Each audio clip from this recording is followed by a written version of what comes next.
Hey there! Knowing that Core Spider-Man's card has recently been changed, it's kind of gotten my hopes up and my mind thinking about some of the other characters that might get an update, maybe even sooner than later if Spider-Man's card is any indication. My name is Nate, and welcome to the Gamers Guild.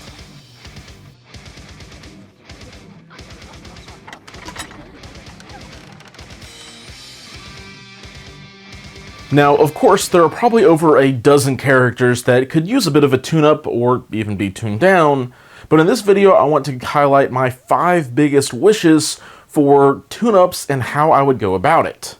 First though, I do want to throw out a few honorable mentions because yes, I do think these characters need some love, but I also have no idea how I would try and achieve that while still letting the character be close to that original design space that they were created in. So my honorable mentions go out to Sin, Daredevil, and Dormammu. Sin's card is actually not too bad off with guaranteed rapid fire, a built-in follow me with crossbones, and hit and run.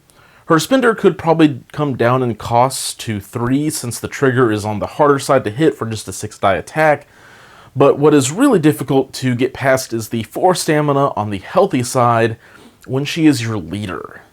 Maybe making her a 5-5 or even 5-6 would get me interested, but without any form of defensive tech aside from stealth, it's hard to bring her in as a leader choice. Original Daredevil has a lot of different things on his card that are really good, but I feel like you could just take away one of those things and you could probably justify him being a 3 threat. But I'm not really sure what changes he would need to see to become a relevant 4 threat and keeping him as they've originally designed him. And then there's Dormammu.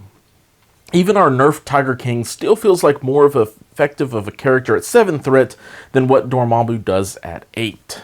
I know some of his threat has to be accounted for in his leadership ability because it can line up some game-warping plays with ease, but not too much more so than what Steve's Avengers are already able to manage. So whether you try and buff Dormammu up or bring down his threat or something else altogether, I have no idea. But with those honorable mentions out of the way, let's dive into the 5 characters I do have some, well, more stable thoughts on. And let's start at the beginning because why not? I have Corbox Red Skull. The Cabal have been in a weird spot where they have a massive roster, but until Malekith weren't really seeing the table all that often, and then the aforementioned nerfs hit Malekith, leaving Cabal in once again a weird spot. I think part of the problem is also that Steve Rogers got quite the tune-up in the 1.5 update with his range attack gaining power and more control on all of his attacks. So what I would do is change 2 of Red Skull's attacks. First, I would actually make his strike a bit worse by making his any size push a size 3 push. No offense to Skull, but his punch shouldn't be shoving around dark gods and giant robots. And it gives him some leeway to buff up his Cosmic Blast. Instead of making it cost 1 power, I would actually much rather like to see this attack as a gainer. So costing nothing, but gets him 1 guaranteed. Red Skull has plenty of things he wants to spend power on, and making Cosmic Blast a gainer still isn't enough to negate the benefits of Cosmic Cube's guaranteed 3 power, especially on turn 1. As a leader, this will allow him to stay a safe distance as a ranged supporting piece who can throw out some attacks and help keep your pieces in position while not leaving himself to be dogpiled on. He can do this now, but not at the level of a 4-threat character typically can, since he is often reduced to using Cosmic Cube to use Master of the Cube, and then throwing out a Cosmic Blast, spending his last power, and hoping to gain some back. I think this change would also open up Red Skull to some play in Hydra. Obviously not too much since his 5-threat counterpart sees the table a lot, but knowing how much Steve's buff put him back into the spotlight, I think Skull could use some help to, well, help the Cabal's large roster to make some tenuous alliances and join forces once again. Not long after Red Skull was released, a 5-threat powerhouse was unleashed from Asgard with Thor. Thor's always been a pretty dice-reliant character on offense because when he spikes, the guy can put down 3 characters in a round with ease. But when he whiffs on that initial for Asgard, he's only set up for punishment. There are 3 main changes I would like to see to make him feel a little bit more like Thor. I don't want to mess with his offensive output because giving him any kind of consistency could make him into a nightmare, especially now that he has Heimdall backing him up. Rather, I would love to see his resilience get taken up a notch. Giving him immunity to shock for starters, and maybe even stun if AMG is feeling generous, but having the God of Thunder getting shocked is as much of a flavor fail as letting Ghost Rider be incinerated. Secondly, I would like for him to get the invulnerability innate power. Reduce damage by 1 to a minimum of 1. Every other 5 threat in the game, outside of the aforementioned Ghost Rider and then Jean Grey, has some sort of defensive tech built into their card. From counting additional faces as successes, rerolls, adding dice, stealth, ignoring collisions, etc. Ghost Rider, to his credit, has a card that will let him pop back up, and possibly even on his healthy side, ready to go for round 2. And Jean could use some help. Thor does have Odin's Blessing, but that's only in affiliation, and it means that you can't save it for any of your other affiliated characters, who would appreciate the help after an opponent's dice spike. I think giving Thor the damage reduction gives him the toughness that he needs balance-wise in case he does go in and whiffs, as well as something that just feels akin to the character's lore being able to shrug off a tough hit. The final change that I think desperately needs to happen is to his spender, God of Thunder. Give it more dice, make it cost less, or let it give out shock and stun on a wild or something, but right now Thor absolutely gets more out of his 6 power by using 4 Asgard and Strongest Avenger, and it's not even close. 7 dice area 2 for 6 power is just such a cost, and none of the other area attacks in the game are quite as bad of a ratio as that one. Keeping on theme of leaders, I'm going to go ahead and jump to Cable, who I think is much closer to good than what some others might think of him. Cable has problems generating power out of an attack that, for all intents and purposes, is the same as the 2-threat Raccoons, which leaves him wanting power on the rest of his kit, and his leadership is currently at the bottom of the barrel. For his power gain problems and his inability to continue to contribute to a fight, I would just like to see his builder be 6 dice. Now, granted, this would be enough if the next proposed change also comes in. Make it so that Wetwork says each allied character may reroll 1 die in their attack rolls once per attack action. Now, sure, this would nerf out of activation attacks like Sabretooths and Venoms, since they aren't attack actions, but at the same time it doesn't go over the top and mean that you have the Shadowland Daredevil reroll on every attack in a beam or rapid fire attack, but it would allow your characters to get 2 rerolls a turn. While still probably not quite as good as Shadowland's Daredevil's leadership, it at least puts it closer than where it currently is, and it would give Cable and some friends some help into what they want their game plan to be, which is attrition. Now, while I would continue on this 5-threat chain with Black Bolt or some others, I'm going to keep it in the family, which I guess also applies to Jean. Kinda. Comics get weird.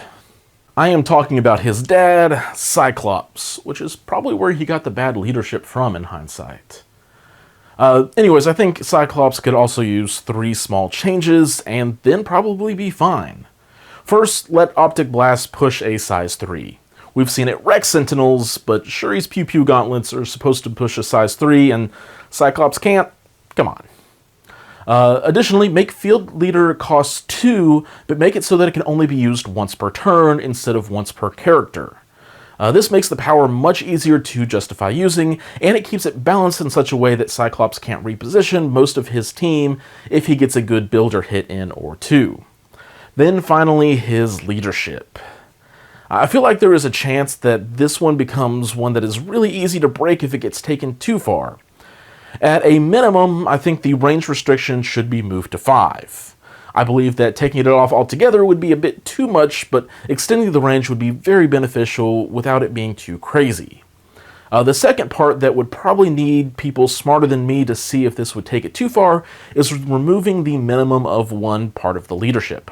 It might be too much, but the ability to enable some cool plays while letting the character in question still have power for maybe a superpower or something else seems like it could solidify Cyclops' game plan and leadership strategy. Now, I am down to one more because I limited myself to just 5 characters so that I wouldn't ramble on forever and ever. So let me just say yes, that I have not mentioned plenty of the characters that could use a small or large tune-up to become more relevant again. Taskmaster's shield throw becoming a gainer to match the rest of the shield throws, and giving him some much-needed power generation. Viper, who is actually a decent 3 threat, but is under the shadow of Baron Zemo, who is in all the same affiliations, and this list could, again, go on and on. But the last one I want to talk about is Hela, because it's a character when she first came out I really enjoyed, but she fell off pretty quickly. She's one that I enjoyed playing because of her little mini-game of never dying. But even then, that was mostly only at the beginning of her time. Looking at her through the eyes of a current 4 threat, even now she almost looks like she could hold up well. 4s across the board on defense, a couple of decent attacks, including a mystic one, but at the end of the day, she still isn't taken very much. I think this boils down to 2 reasons: injured side vulnerability and lack of power generation. Which feels crazy to say for an Asgardian, but when the majority of the time you want to be getting as many souls as you can, you want to then be spending your power on Claim Soul, which costs 2, and that's all that Asgardian generates for you. And then you don't always necessarily have the 3 in the bank, whether you are on the healthy side or not, because as soon as she is on her injured side, if you don't already have 3 souls, she's a pretty easy target to put into the ground with only 4 stamina, regardless of her slightly higher defenses. Which leads me to the injured side vulnerability. If she gets dazed without all of her soul tokens, Hela is pretty easily dealt with. Even just 2 5-die attacks without modification have almost a 40% chance to outright KO her. Add in a terrain throw or some rerolls, not to even mention a spender, Hela is waking up only to go back to a more permanent nap. So the 2 or 3 changes I would like to see on Hela are these. First, let her builder be range 3. It gives her a chance to build power from a little bit further away, which is where she wants to be anyway, claiming souls, and if not a range 3 builder, make claim soul cost 1 power instead of 2. Maybe a range 4 6-die attack is above curve for 1 power, but the only effect on the attack is not to the defender's detriment, and only happens if Hela deals damage. Mostly, I want to see a way for her to stay out of the fight and still be relevant for her power management. Because right now, she gets 1 Claim Soul attack per turn from safety, and if she's not at safety, sure, you can use her range 2 5-die builder, but if she's in the middle of a brawl and doesn't have those soul tokens, she's in a very vulnerable spot. The other change I think would be reasonable is to give her 5 stamina on her injured side. This gives her a little bit more of a fighting chance if caught at the wrong time with the daze, and is more in line with what Carnage, Paint the Town, Red full health regeneration can look like, if only this one is more defensive in nature. But those are all of my thoughts for at least these 5 characters that I think could use some tweaks and love. Let me know down in the comments what character you want to see a tune-up on, and what you would change to get them up to snuff without being overpowered.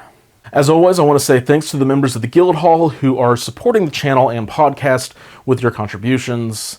And if you are shopping for your mini stuff online, consider using the Guild sponsors to help an LGS that hosts game nights and a place to play for their local players.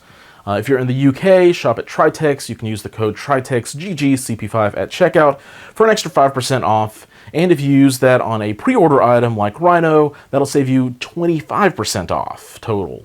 And if you're in the US, head to gamechefs.org and use the code GamersGuild, no space, to save an extra 15% off of their already discounted prices, which comes out to a really good bargain on your end. However, I will continue to say, if you're shopping from your own LGS, just keep supporting them. We all understand and appreciate it. Thank you all for watching, and until next time, keep on gaming.